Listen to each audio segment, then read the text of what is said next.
Morning sir. Morning बच्चे।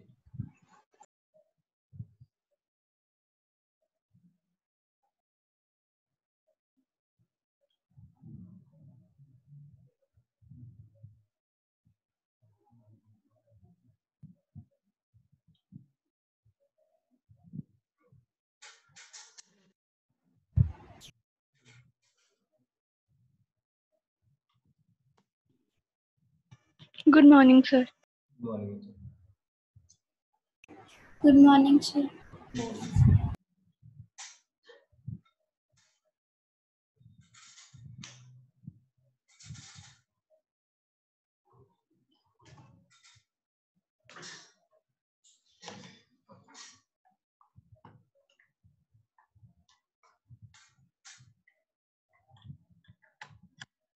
बच्चे start कर रहे हैं आज का टॉपिक।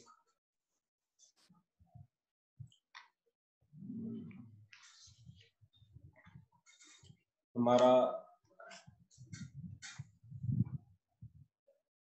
जो नया चैप्टर है मॉडर्न फिजिक्स, इसका नाम है मॉडर्न फिजिक्स। मॉडर्न फिजिक्स के बच्चे मेनली तो पार्ट्स जो हैं वो सबसे पहला पार्ट है मॉडर्न फिजिक्स 1,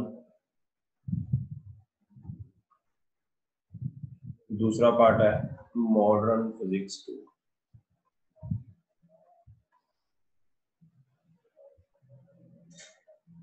मॉडर्न फिजिक्स 1 के अंदर जो चैप्टर है बच्चे वो है dual nature of matter. Second chapter है एटम। यहाँ है फर्स्ट चैप्टर न्यूक्लियाई, सेकंड है रेडियो एक्टिविटी।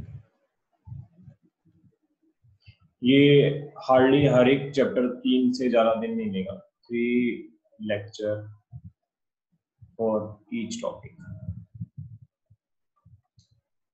मैक्सिमम 4 है। ठीक है बच्चे। तो इसके अंदर हमारे पास जो मॉडर्न फिजिक्स होती है बच्चे, वो टोटल इसके अलावा 2 चैप्टर होते हैं। उसको आप मॉडर्न फिजिक्स 3 में भी लिख सकते हो, कोई दिक्कत नहीं है। मॉडर्न फिजिक्स 3 में इसके अंदर जो चैप्टर है बच्चे वो सेमी कंडक्टिंग डिवाइसेस है और एक है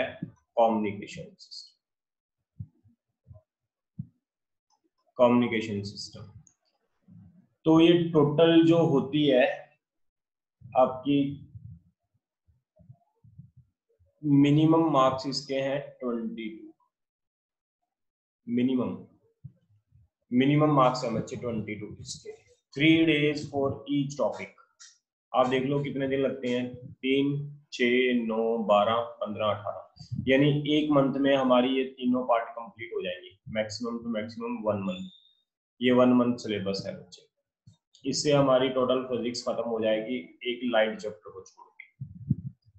1 मंथ सिलेबस। ठीक है बच्चे। तो हम सबसे पहले तो फर्स्ट टॉपिक स्टार्ट करते हैं, dual nature of atom. Dual nature of atom में बच्चों बात करते हैं हम ड्यूअल नेचर ऑफ मैटर। मेरा फर्स्ट टॉपिक है।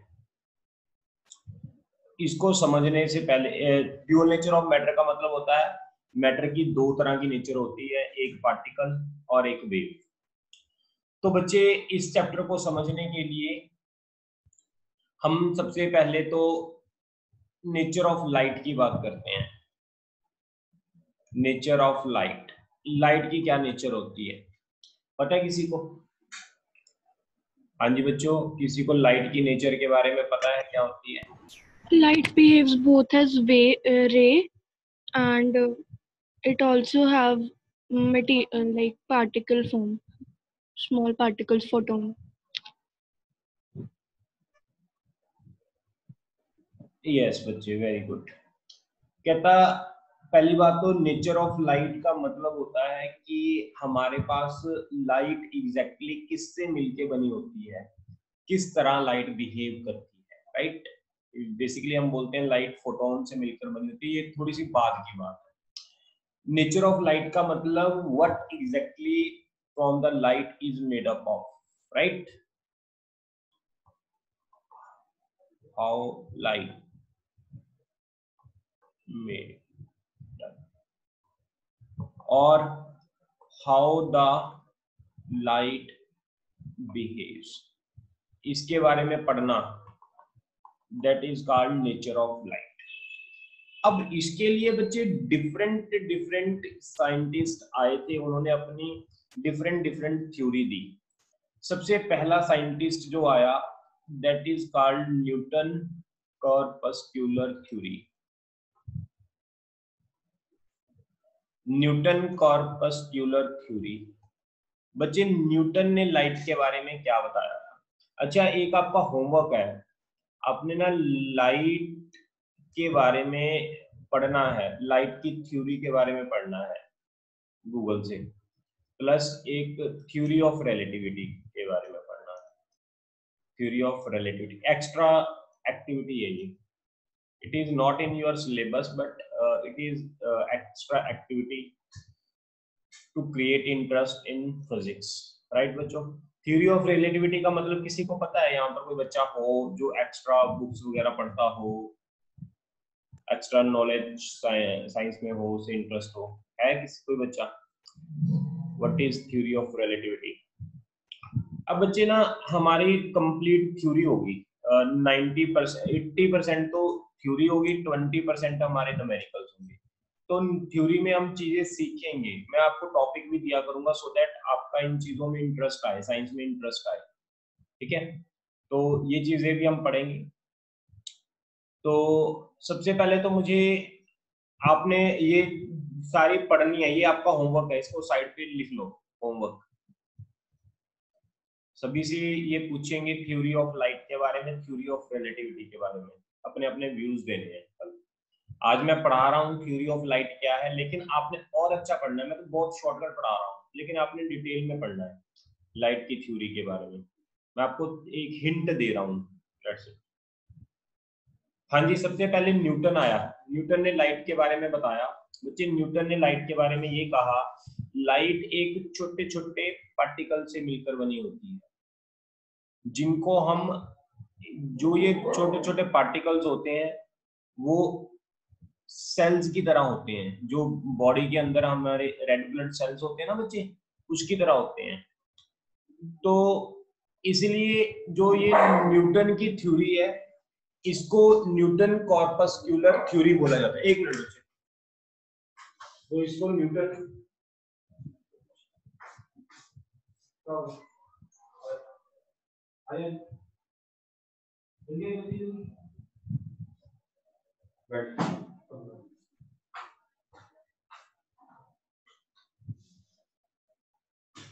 हाँ जी बच्चे, न्यूटन कहता है लाइट जो बनी होती है वो छोटे छोटे टाइनी पार्टिकल से मिलकर बनी होती है। जो ये टाइनी पार्टिकल होते हैं वो किसके सिमिलर होते हैं? ये टाइनी पार्टिकल बच्चे रेड ब्लड, हमारी बॉडी के अंदर जो सेल्स होते हैं ना, उसके सिमिलर होते हैं। इसलिए इसे न्यूटन कॉर्पस्कुलर थ्योरी बोलते हैं। कॉर्पस्क्यूल्स क्या होते हैं? जो बॉडी के अंदर रेड ब्लड सेल्स होते हैं उसको बोलते हैं कॉर्पस्क्यूल्स। तो इस थ्योरी को न्यूटन कॉर्पस्कुलर थ्योरी के नाम से जाना जाता है। तो लिखेंगे बच्चे, राइट डाउन। इस थ्योरी की जरूरत नहीं है जो मैं आपको लिखवा रहा हूँ 5-6 पेजों में, मतलब 5-6 थ्योरी लिखवाऊंगा एक पेज की, ये इसकी जरूरत नहीं है, कभी भी पेपर में नहीं पूछा गया। लेकिन अगर हमने ड्यूअल नेचर ऑफ मैटर के बारे में पढ़ना है, लाइट के बारे में पढ़ना है, तो you should know about these theories, कि कौन कौन से साइंटिस्ट ने क्या कुछ कहा था लाइट के बारे में। तो लिखो बच्चों, Newton was the first scientist, Newton was the first scientist who said that light is made up of tiny particles called corpuscles.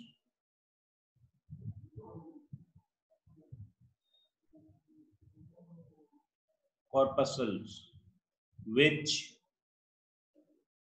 travel with the velocity of light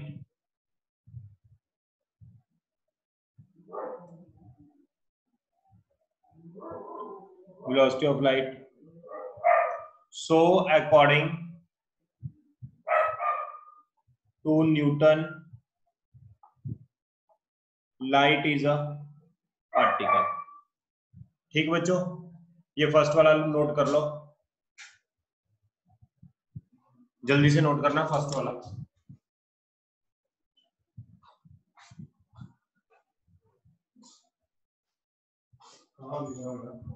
ऊपर ऊपर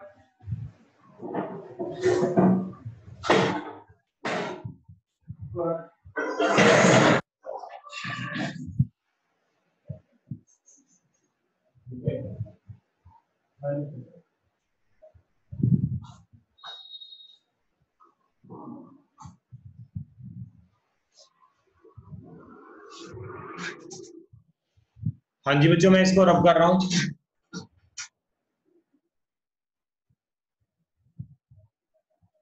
सेकंड लिखो, हाइजन वेव थ्योरी। इसके बारे में किसी को पता है? हाइजन वेव थ्योरी के बारे में हाइजन ने क्या कहा था लाइट के बारे में? यस बच्चों, एनी स्टूडेंट? हाइजन ने लाइट के बारे में बच्चों क्या कहा था? हाइजन ने कहा था बच्चे, जो लाइट होती है वो एक वेव की तरह होती है। According to Huygens,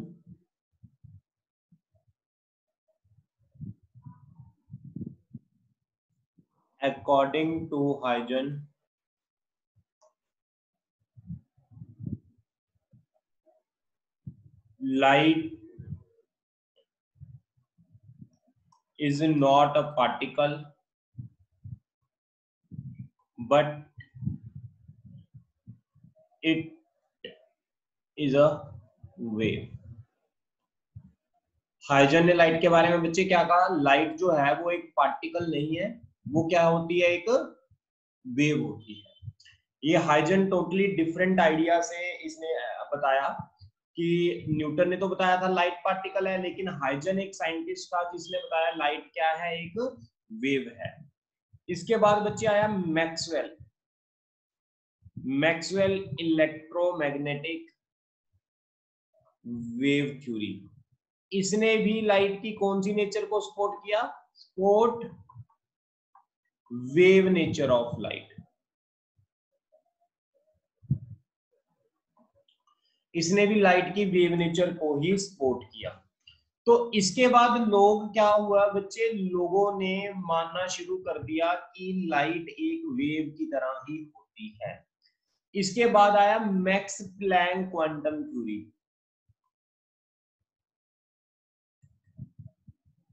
max Planck quantum theory ने ये कहा जो लाइट है वो एक वेव की तरह नहीं होती, वो एक पार्टिकल की तरह होती है।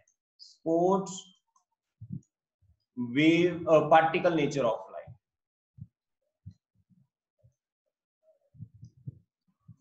हाँ जी बच्चों, सबसे पहले न्यूटन आया था, उसने पार्टिकल बताई, फिर हाइजन आया, उसने लाइट की वेव नेचर को सपोर्ट किया, फिर मैक्सवेल आया, उसने भी वेव नेचर को सपोर्ट किया।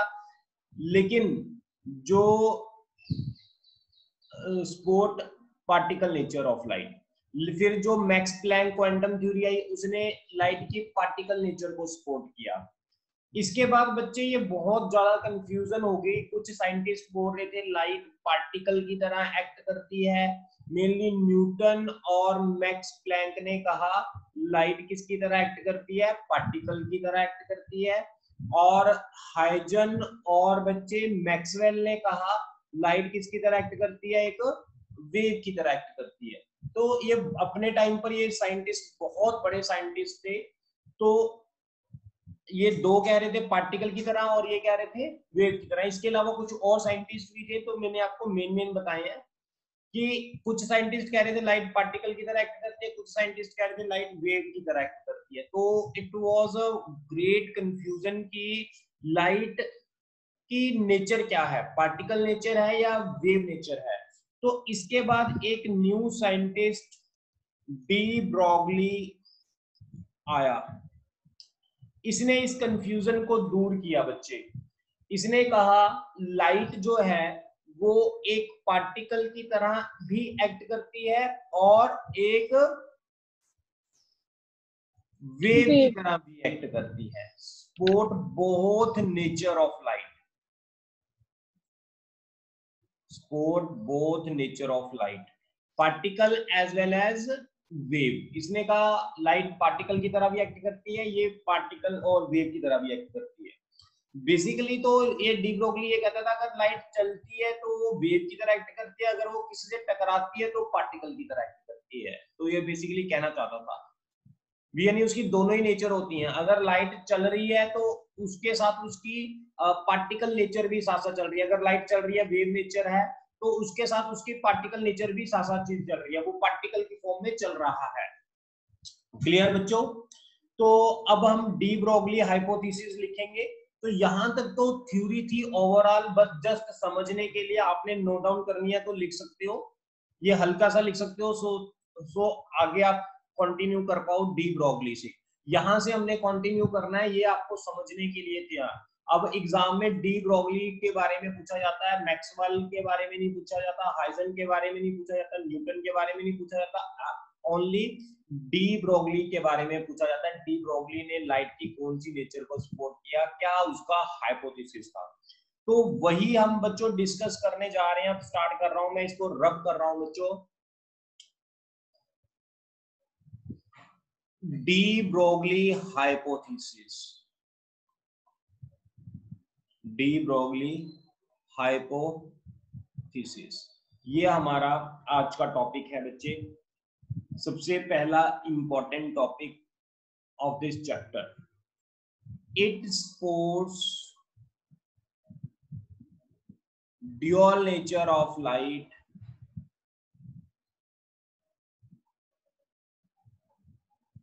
that is wave nature and particle nature। इसने बच्चे लाइट की दोनों नेचर को सपोर्ट किया, wave nature and particle nature. According to him, write down, according to him, the light consists of particles associated with definite amount of energy and momentum. These particles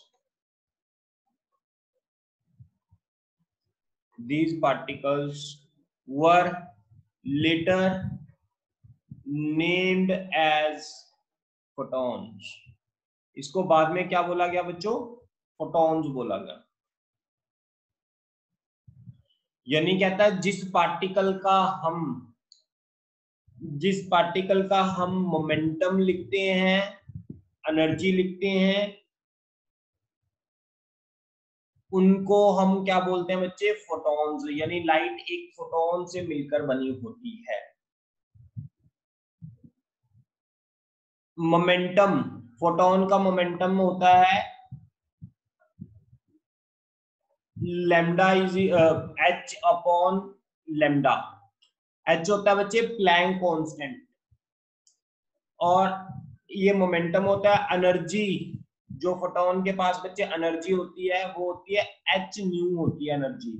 new होता है बच्चे c upon lambda, where c is the speed of light, h is Planck constant, Planck constant की value सभी बच्चों को पता है 6.6 into 10 की पावर माइनस 34 जूल सेकेंड, ये 34 जूल सेकेंड होती है, और स्पीड ऑफ लाइट होती है 3 into 10 की पावर 8 मीटर पर सेकेंड। तो ये चीजें हैं बच्चों, ये डी ब्रोगली हाइपोथेसिस था, इसको आप एक बार देख सकते हो, नोट कर लो, इंपॉर्टेंट टॉपिक है। इसके बाद आगे चल रहे हैं। सर न्यू क्या है? न्यू बच्चे फ्रीक्वेंसी है।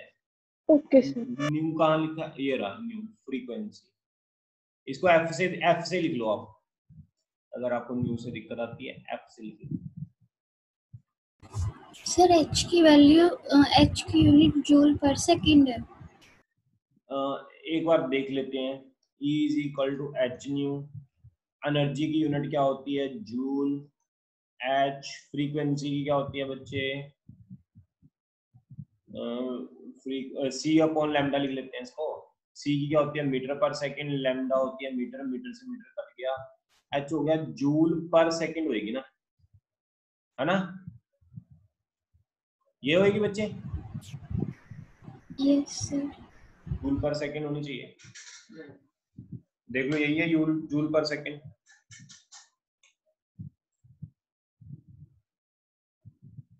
ठीक है, अब ठीक है साक्षी, मैं इसको रब कर रहा हूं। अब बच्चे हमारे पास आगे है, एक्सक्यूज मी सर। हाँ बच्चे, सर जूल सेकंड ही है, जूल पर सेकंड नहीं है। जूल सेकंड है, yes sir. Okay, joule second कर लेना बच्चों unit,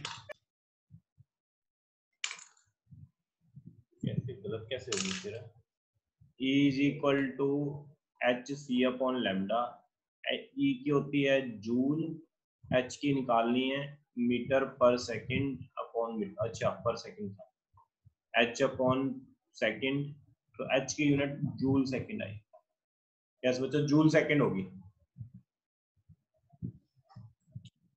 write down next topic, electron volt.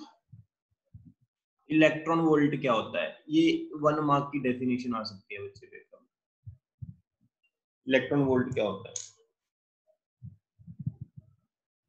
बच्चे, जब एक इलेक्ट्रॉन को ना हम एक्सेलरेट करते हैं थ्रू पोटेंशियल 1 वोल्ट, तो जितनी एनर्जी रिक्वायर्ड होती है that energy required is called electron volt.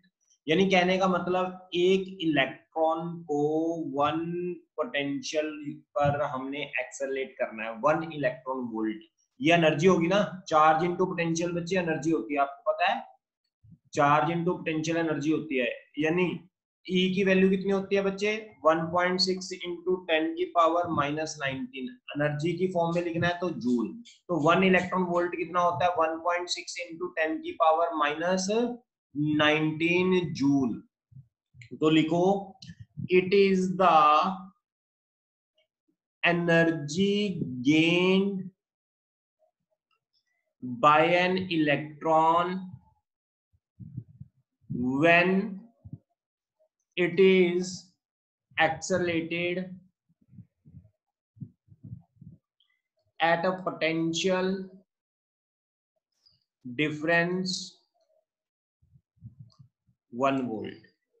जब किसी इलेक्ट्रॉन को हम एक्सेलरेट करते हैं 1 पोटेंशियल डिफरेंस वोल्ट पर, तो जितनी एनर्जी वो इलेक्ट्रॉन गेन करता है, कितनी एनर्जी गेन करता है 1.6 इंटू 10 की power minus 19 joule, this is called 1 electron volt.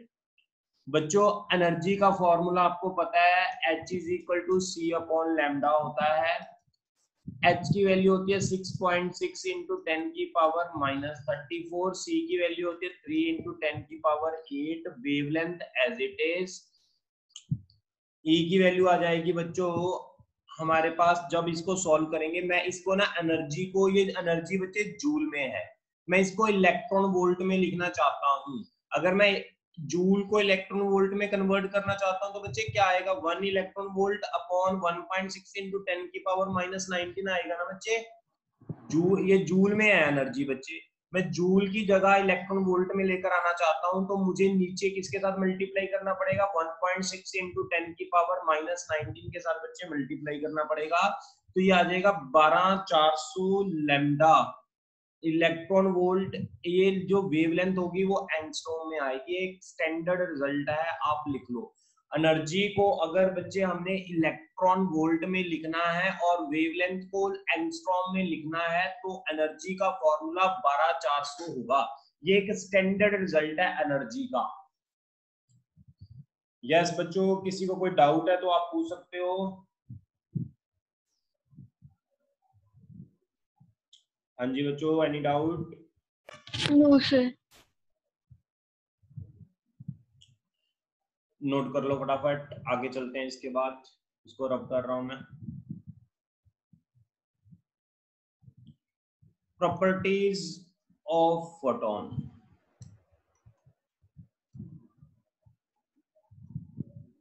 सबसे पहली, photon travel with speed of light. Photon किसके साथ ट्रेवल करते हैं, लाइट की स्पीड के साथ ट्रेवल करते हैं। लिखी जाओ बच्चों साथ साथ, photon travel with speed of light. Sir question है, हाँ बच्चे। सर इलेक्ट्रॉन और फोटोन में एक्चुअल डिफरेंस क्या होता है? इलेक्ट्रॉन एंड फोटोन बच्चे, पता बात क्या होती है, जो फोटोन होते हैं ये इनके पास ये एनर्जी होती है, जस्ट एनर्जी वेव्स होती हैं, रेडिएशंस होती हैं, राइट। ये जो एनर्जी होती है इनको हम small small packets of packets consider करते हैं। इलेक्ट्रॉन तो बच्चे एटम होते हैं, कोई भी चीज किससे मिलकर बनी होती है, इलेक्ट्रॉन प्रोटॉन न्यूट्रॉन से मिलकर बनी होती है। ठीक है ना, समझ आया कि नहीं? और सर इलेक्ट्रॉन में भी तो एनर्जी होती है। हाँ हाँ बिल्कुल बिल्कुल, लेकिन इलेक्ट्रॉन जो होते हैं वो पार्टिकल्स हम कंसीडर करते हैं। लाइक जैसे कहने का मतलब ये है, कोई भी मैटर है, कोई भी मैटर लगाओ, वो नंबर ऑफ एटम से मिलकर बनी होती है बच्चे, ऐसे है ना। Yes sir. कोई भी मैटर बनी होगी वो किससे मिलकर बनी होगी? हाँ बच्चे बोलो। एटम से। एटम से मिलकर बनी होगी। इसी तरह जो लाइट है वो किससे मिलकर बनी हुई है? फोटोन से मिलकर बनी हुई है। वो जो फोटोन है वो एनर्जी है, उस एनर्जी की जो वैल्यू है एच न्यू है, दैट्स इट। क्लियर है कि नहीं है? ओके सर, पर मेरा अभी इसमें क्वेश्चन आ गया, अब ये पार्टिकल कैसे बन जाएगी अगर ये सिर्फ एनर्जी नहीं है? बच्चे, ये लाइट पार्टिकल की नेचर की तरह एक्ट करती है। मैंने लिखवाया नहीं, it act as a particle nature. Particle जैसे पार्टिकल काम करता है वैसे लाइट काम करती है। तभी तो मैंने आपको पढ़ने के लिए कहा कि आप एक लाइट की थ्योरी को पढ़ो, डिटेल में पढ़ो, तो आपको काफी कॉन्सेप्ट्स क्लियर होंगे, तो आप मुझसे क्वेश्चंस पूछोगे। अभी आपको मैं उतना लिखवा रहा हूँ जितना पेपर में पूछा जाता है, मैं ज्यादा नहीं लिखवा रहा। अभी आपको इसमें क्वेश्चंस आएंगे, लाइट क्या कर रही है, कैसे ऑसिलेट करती है, मतलब बहुत चीजें हैं इसके अंदर। एक बार आज आप पूरा दिन लगाओ लाइट पे, कल मुझसे क्वेश्चन पूछो, कल मैं आपके सारे क्वेश्चन को वो बताऊंगा कि हाँ अब आपको पता लग गई ये चीजें हैं, ये चीजें नहीं है इसके अंदर। इसीलिए मैंने आज तक किसी टॉपिक के बारे में आपको पढ़ने के लिए नहीं कहा, मुझे पता था आपके क्वेश्चंस होंगे इसमें। ठीक है बच्चे? सर हाँ, इसको आप आराम से बैठ के आज पढ़ो, लाइट के बारे में कंप्लीट थ्योरी पढ़ो, बहुत बड़ी थ्योरी है लाइट के बारे में। फिर थ्योरी ऑफ रिलेटिविटी के बारे में पढ़ो, बहुत इंटरेस्टिंग टॉपिक है। थ्योरी ऑफ रिलेटिविटी बहुत के अकॉर्डिंग टाइम जो होता है वो मतलब स्पीड के साथ चेंज करता है। ऐसे हम मानते हैं ना, speed is equal to distance upon time होता है। टाइम तो फिक्स रहता है, हम तो यही मानते हैं, है ना। स्पीड और डिस्टेंस क्या होते हैं, चेंज होते हैं, है ना। टाइम तो फिक्स रहता है। टाइम अगर यहाँ पर 1 PM है तो हर जगह हमारे पास हम इसको 1 PM फिक्स कंसीडर करेंगे। लेकिन ये कहता है भी टाइम, हम ये कहते हैं ना भी टाइम, वॉच को तो हम रोक नहीं सकते, वॉच का टाइम तो फिक्स होता है बच्चे, है ना, उसको तो नहीं हम रोक सकते। हम स्पीड को घटा बढ़ा सकते हैं, डिस्टेंस को घटा बढ़ा सकते हैं, टाइम को तो नहीं हम छेड़ सकते। लेकिन रिलेटिव थ्योरी कहती है टाइम को भी आप चेंज कर सकते हो, टाइम को की स्पीड को आप स्लो भी कर सकते हो, टाइम की स्पीड को आप फास्ट भी कर सकते हो। कमाल की बात है। क्या हम टाइम को, मुझे ये बताओ, फास्ट या स्लो कर सकते हैं? सर अकॉर्डिंग टू रिलेटिविटी, अगर लाइट की स्पीड से जाए। हाँ बिल्कुल बिल्कुल बिल्कुल, लाइट की स्पीड से जाए, बट उसमें होता है रेफरेंस। गाड़ी, मान लो ये गाड़ी है, ये गाड़ी है, ये गाड़ी लाइट की स्पीड से चल रही है, या फिर ऐसे लगाओ ये ट्रेन है, ये ट्रेन लाइट की स्पीड से चल रही है, इसके ऊपर एक पर्सन खड़ा है, वो भी भाग रहा है, तब ये लाइट की स्पीड से तेज जाएगा, तब इसको टाइम स्लो होता हुआ नजर आएगा। क्लियर है? यानी दो, थ्योरी ऑफ रिलेटिविटी तो ये कहती है ना, जब दोनों पर्सन सेम डायरेक्शन में चलेंगे तो दोनों की स्पीड प्लस हो जाएगी। लाइट की स्पीड 3 × 10⁸ प्लस ये किसी स्पीड से भाग रहा होगा, इसकी स्पीड ऐड हो जाएगी, तब यहां पर थ्योरी ऑफ रिलेटिविटी काम करेगी कि स्पीड बढ़ने से, अब देखो ये जो है, ये स्पीड बढ़ गई, स्पीड बढ़ गई, अब स्पीड बढ़ गई, डिस्टेंस हमने फिक्स रखना होता है, तो ये टाइम चेंज करता है इसके अकॉर्डिंगली। आप इसको एक बार पढ़ो, फिर हम बात करेंगे कल इसके बारे में और डिटेल में, ठीक है? ये दो टॉपिक आप पढ़कर आना। लेकिन हमारे यहाँ पर तो नहीं चेंज करता ना, वो तो थ्योरी ऑफ रिलेटिविटी। क्या कोई चीज लाइट की स्पीड से चलती है? लाइट ही चलती है, और तो कुछ नहीं चलता। कोई कार बाइक कुछ चलता हो? कुछ भी नहीं चलता, है ना? तो हमारे लिए तो स्टेशनरी है, टाइम फिक्स ही है। तो बच्चे आगे लिखो फटाफट। प्रॉपर्टीज ऑफ लाइट में, photon travel with speed of light.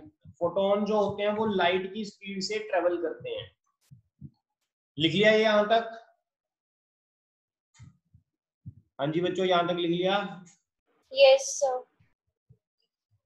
दूसरा point, point number 2, rest mass of photon is 0. Rest mass of photon is 0. Photon carries only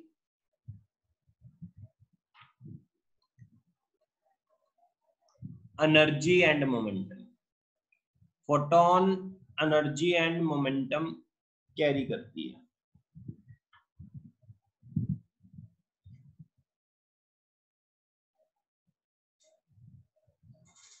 energy का फॉर्मूला क्या होता है? फोटोन जो एनर्जी कैरी करके रखता है, E = hf c/λ। मोमेंटम क्या होता है बच्चे जो कैरी करके रखता है फोटोन? P = h/λ। ये मोमेंटम कैरी करके रखता है।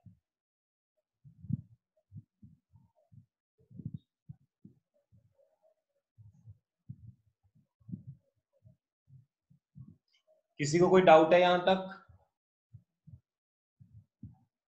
हाँ जी बच्चों।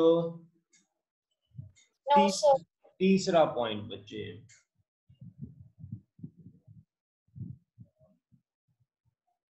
तीसरा पॉइंट लिखो।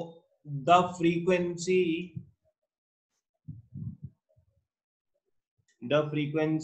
Of a photon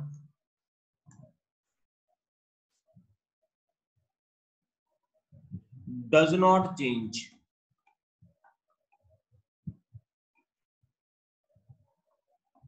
as it travels from one medium to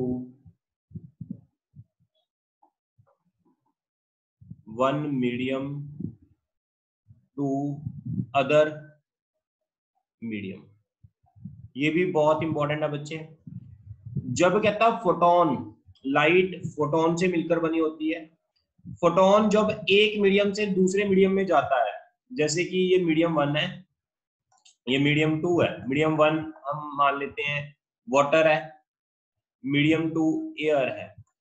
जब लाइट यानी फोटोन एक मीडियम से दूसरे मीडियम में जाती है, वाटर से एयर में चलेगी या एयर से वाटर में चलेगी। तो कहने का मतलब ये होता है कि इसकी फ्रीक्वेंसी चेंज नहीं होगी लाइट की, rest quantities will change, frequency fix होगी, सेम होगी।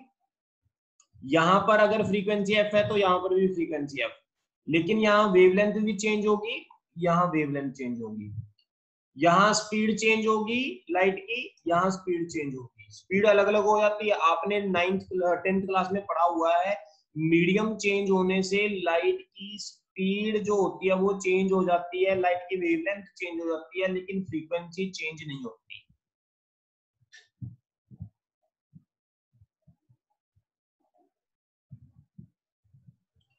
क्लियर? यहां लिख लेना, वेवलेंथ चेंज, स्पीड चेंज, ये इंपॉर्टेंट है।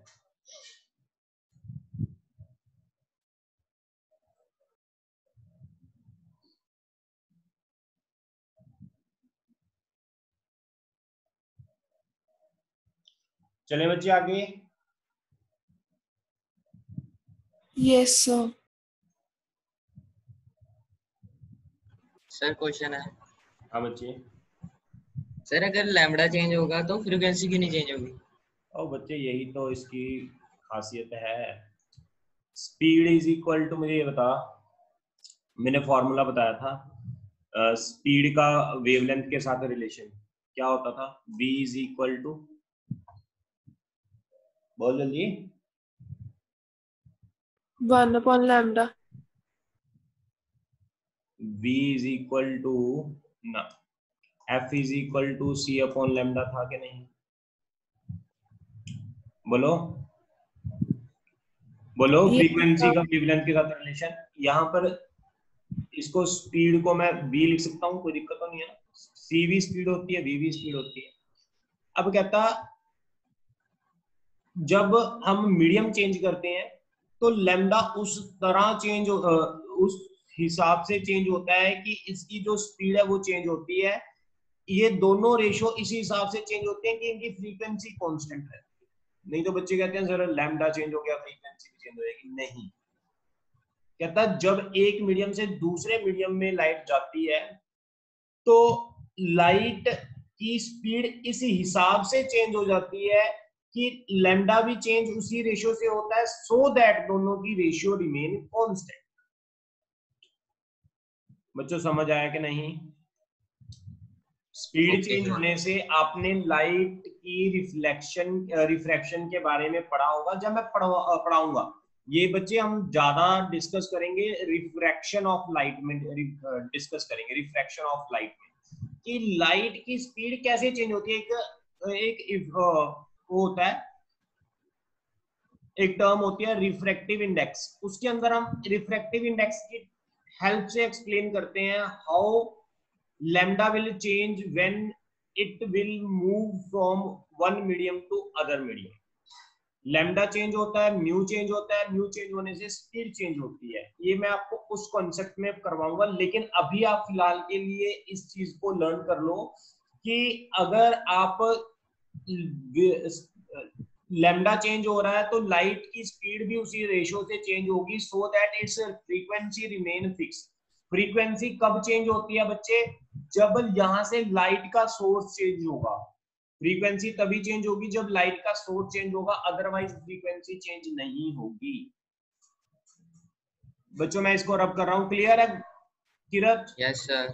ओके बच्चे, अभी तो आपको बहुत चीजें पता लगेंगी जब आप पढ़ोगे इसको डिटेल में। और तो बच्चे आज के लिए वैसे इतना ही बहुत है, आपने आज के लिए इतना करना है, और होमवर्क में मैंने आपको बता दिया आपने क्या पढ़ना है, ठीक है। और सैटरडे को आपका टेस्ट होगा ईएम वेव का, एक ऑब्जेक्टिव टेस्ट आपका पेंडिंग है इसका एसी का, वो मैं आज देता हूं शीट आपको, आप सॉल्व करके उसे मुझे भेजना as a assignment test. Assignment और टेस्ट दोनों ही होंगे एक तरह के, सारे क्वेश्चन सॉल्व करने हैं, जो डाउट होंगे वो मुझसे पूछना। ओके बच्चे, ओके सर। मैं